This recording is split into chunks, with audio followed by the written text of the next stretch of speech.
कुरुक्षेत्र का रणक्षेत्र धूल और रक्त की गंध से भरा हुआ था। युद्ध के 13वें दिन की सुबह कौरवों ने एक अभूतपूर्व योजना बनाई थी। द्रोणाचार्य ने चक्रव्यूह नामक एक घातक युद्ध संरचना तैयार की, जो इतनी जटिल और शक्तिशाली थी कि कोई भी योद्धा उसमें घुसकर वापस नहीं आ सकता था। केवल अर्जुन को ही इस चक्रव्यूह में प्रवेश कर इसे तोड़ने का ज्ञान था।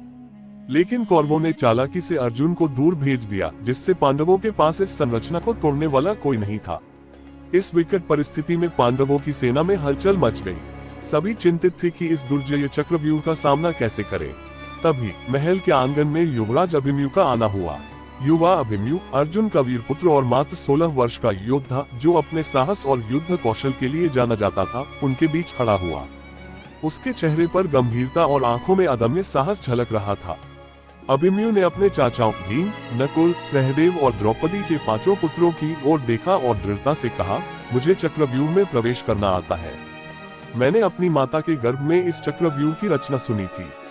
मैं कौरवों के इस चुनौती का सामना करने के लिए तैयार हूँ। भीम और युधिष्ठिर ने उसे रोकने की कोशिश की। युधिष्ठिर बोले, अभिमन्यु, ये चक्रव्यूह अत्यंत खतरनाक है। इसमें जाने का अर्थ है मृत्यु से सामना करना। परंतु अभिमन्यु की आत्मा में विजय की आग जल रही थी। उसने गंभीरता से कहा, मृत्यु से डरकर कोई सच्चा क्षत्रिय युद्ध नहीं करता। मुझे केवल अपने पिता अर्जुन का नाम नहीं, अपनी वीरता का प्रमाण देना है। जैसे ही अभिमन्यु ने अपनी रथ की लगाम संभाली, रणभूमि का दृश्य थमसा गया। उसकी आंखों में सिर्फ विजय की ललक थी। चक्रव्यूह के दरवाजे पर पहुंचकर उसने तीव्र गति से अपने धनुष को खींचा और बाणों की वर्षा कर दी।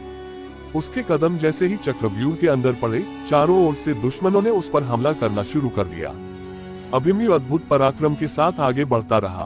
उसके बाणों ने कई कौरव योद्धाओं को धराशायी कर दिया। द्रोणाचार्य, कर्ण, दुशासन और अश्वत्थामा जैसे महान योद्धा उसके साहस और रणकौशल को देखकर चकित रह गए।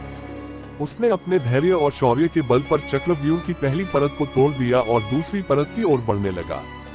कौरव जानते थे कि अभिमन्यु अकेला है और चक्रव्यूह में फंस गया है। दुर्योधन ने अपनी सेना को अभिमन्यु को हराने का आदेश दिया। धीरे धीरे चक्रव्यूह की दीवारें अभिमन्यु के चारों ओर सिमटने लगीं। अभिमन्यु का हृदय धड़क रहा था, लेकिन उसमें भय की जगह अद्भुत साहस था। उसने अपने चारों ओर फैले दुश्मनों की संख्या को नजरअंदाज किया और अपने धनुष से बाणों की वर्षा जारी रखी। अश्वत्थामा और दुशासन ने उसे घेर लिया, लेकिन अभिमन्यु ने उनके ऊपर बाण चलाकर उन्हें पीछे धकेल दिया। उसकी शक्ति देखकर सभी भयभीत हो गए। तभी कर्ण ने अपने दिव्यास्त्र का उपयोग किया और अभिमन्यु को घायल करने की कोशिश की, लेकिन अभिमन्यु ने निडर होकर कर्ण के हर हमले को विफल कर दिया। चक्रव्यूह के सबसे भीतर, जहां से बाहर निकलना असंभव था, अभिमन्यु का सामना कौरवों के सबसे बड़े योद्धाओं से हुआ। अब वह अकेला, घायल और थका हुआ था। उसकी सांसें भारी हो रही थी, परंतु उसकी आंखों में कोई डर नहीं था। उसने एक आखिरी बार अपनी शक्ति जुटाई और द्रोणाचार्य, कर्ण और अन्य कौरवों के सामने खड़ा हो गया। लेकिन दुर्भाग्यवश कौरवों ने अधर्म का सहारा लिया और सभी ने मिलकर अभिमन्यु पर एक साथ हमला किया। अभिमन्यु ने अंत तक लड़ाई की, परंतु वह वीरगति को प्राप्त हुआ। अभिमन्यु का बलिदान पांडवों के लिए बहुत बड़ा आघात था। उसके साहस,